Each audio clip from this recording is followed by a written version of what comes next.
Welcome to the Complete Story series, where I take trade paperbacks and single issues, and I break them down into digestible bites to help you understand.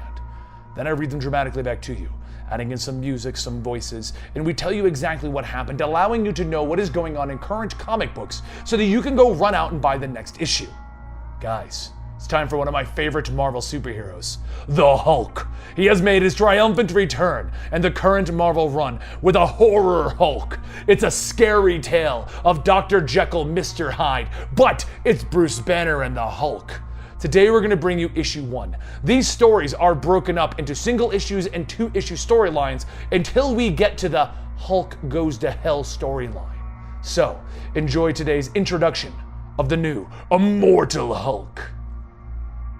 In the middle of nowhere, Arizona, a man named Tommy nervously pulls up to the Roxxon gas station, trying to find the courage to do what he must. Across the lot, a mother calls out to her daughter to make sure that whatever she is buying is healthy. The daughter rolls her eyes, telling her, okay. Inside the store is another nameless man, reading a magazine off of the shelf. And as the daughter reaches into the cooler, she notices the nameless man staring at her and asks if he has a problem. The nameless man puts down his magazine and he begins to leave. But the daughter scoffs when he says, "Excuse me," and passes by.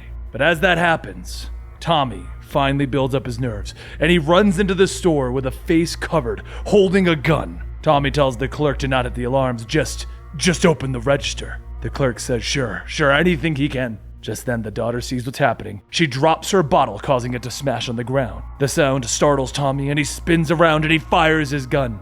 The daughter grabs her chest as she falls to the ground, and all Tommy can do is stand there, frozen. The nameless man looks at the young girl, stating that and he looks up. His eyes, they turn bright green, but before Bruce could change into the Hulk, he's shot in the forehead. The clerk holds up his arms, begging Tommy not to do it. He still hasn't hit the alarm yet, but Tommy points the gun at the clerk, and he pulls the trigger. Later, Detective Gloria Mays tells reporter Jackie McGee that their first victim was Sandra Ann Brockhurst, 12. The clerk was Josh Alfaro, age 22, and the third, he's a John Doe, probably someone local, but he does have a familiar face. Jackie scribbles her notes into her pad, asking if they're okay with that being posted tomorrow, and Gloria says hopefully that will loosen some lips and get people talking. But while the crime scene is being processed, the 3 bodies are transported to the morgue. However, Bruce's body slowly begins to change green, and his arm raises. A short while later, in another part of the town at an abandoned home, Tommy explains that he didn't want any of that stuff to happen, and the gun went off. Joe, the leader of the small biker gang, sits down telling him, yeah, real shame, but how much did you get? Tommy cries, asking, what? And Joe says, come on, how much did you get? Tommy tells him he's not sure, maybe a few hundred. Joe says, okay then, you can start paying me back the interest in what you owe me. I'm gonna let things slide for now. I got myself a real nice family. Everyone begins to laugh, and Joe pushes Tommy out, telling him to make sure to bring the rest of the money. Don't bring him another sob story. All right. Tommy turns to hurry and leave, but before he could go outside, there's a loud thoom and a tremor that sends everyone to the ground. Joe stumbles back, telling everyone to grab their guns and check on the generator. A few members of the gang run out, stating that the generator's been destroyed, and another says that he thinks he sees something. Seconds later, the man screams and Joe shouts, what the hell is that? A third member runs in, yelling that there's a devil out there. Something big.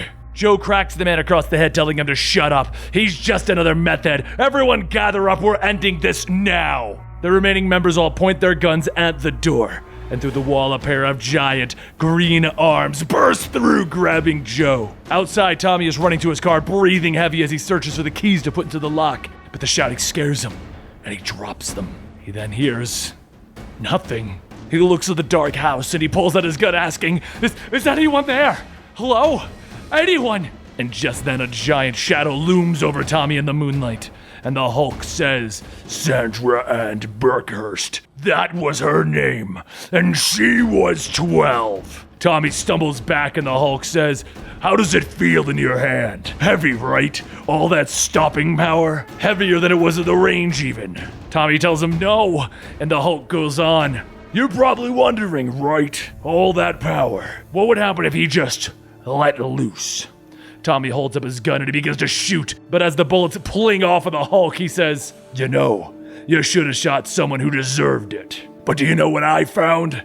It's because you've been lying to yourself. I can smell a liar." Tommy drops the gun, yelling, "I'm sorry, I didn't mean to. I'll go to the police. Just I have a family. I have a little girl. Didn't you ever make a mistake? Please, I'm not a bad guy.